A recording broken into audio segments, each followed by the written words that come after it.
So, asset allocation, which means how do you divide up your money into the individual asset classes? How much do you put in stocks? How much in real estate? How much in cash, gold, crypto, etc. Um,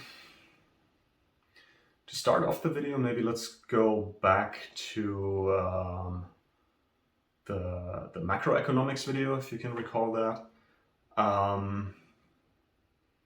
The situation we're in is most likely that some inflation is wanted. At the moment, inflation is actually already quite high. It's not necessarily wanted that you know that there's a lot of inflation or that you freak out about it, so it's a bit underreported and under the radar. But that's kind of to get out of this mess of high government debt. Inflating your way out of it while keeping the economy going is the way to go.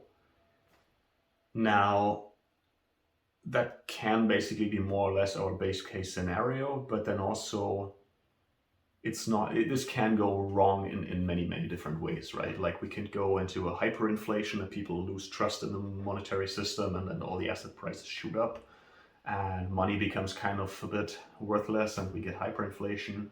It can go the other way around, that we go into a really deep depression where the whole economy dies down and where we have more of a deflation.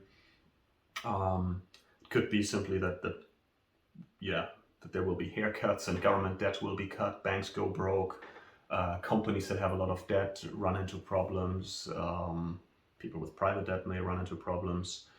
So it could go wrong in multiple ways. And I think the way you should allocate your money is, I think there's no point in just betting everything on a giant crisis to hit right now and just sitting there and waiting, because this could take another 20 years that you kind of miss out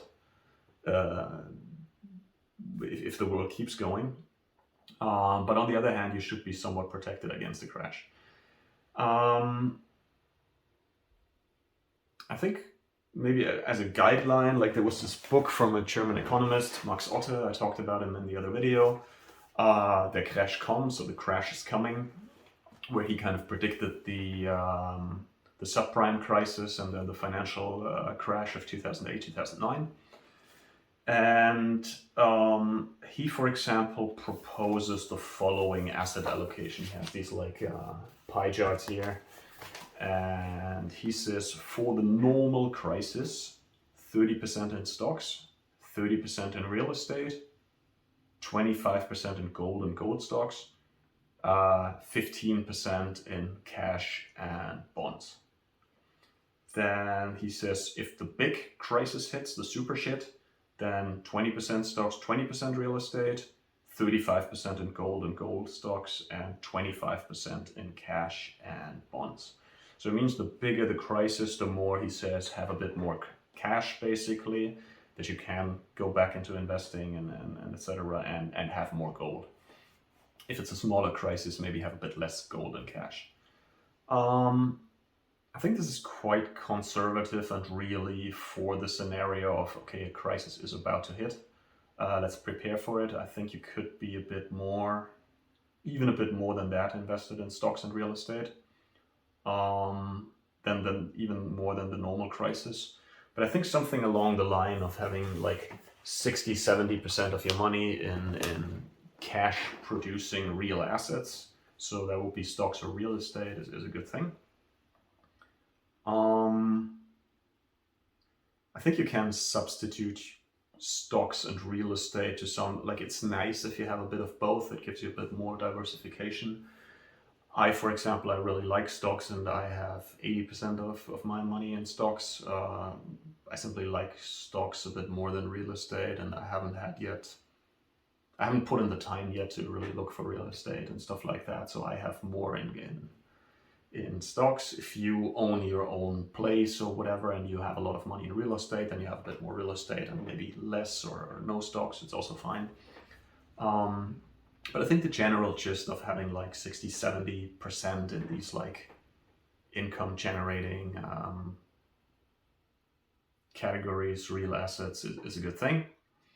When it comes to gold, like he back in the day talked about gold. I guess maybe you can add crypto to that right now, to that kind of bucket, which is the world goes to the shits and I want to have insurance bucket.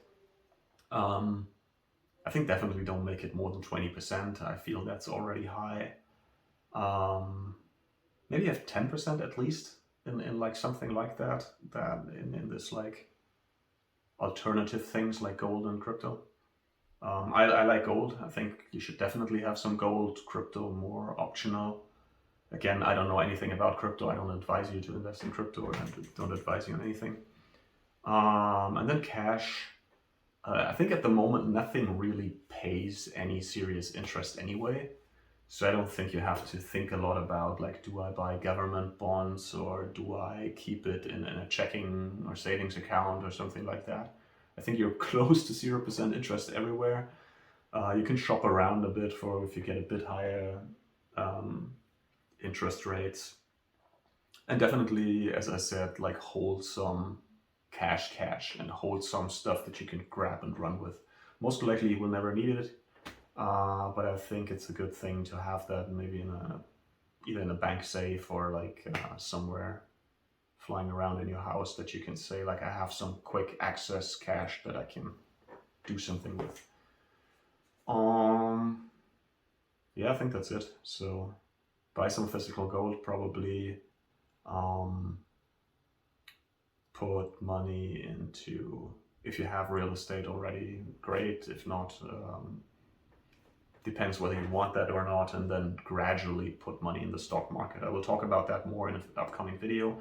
But if you have like 100% cash more or less right now, you don't do anything with your money, I'd advise you against putting everything in the stock market tomorrow, because if it then goes down 50%, it's very emotionally uncomfortable, etc. It's probably better to put a third in, half or something like that, and then space it out over time. Another 6 months or a year goes by, you put in more, you put in more, you put in more.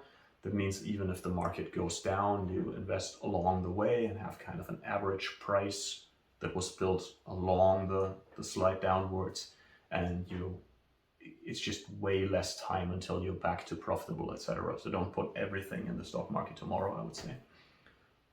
That's it on asset allocation. See you in the next one.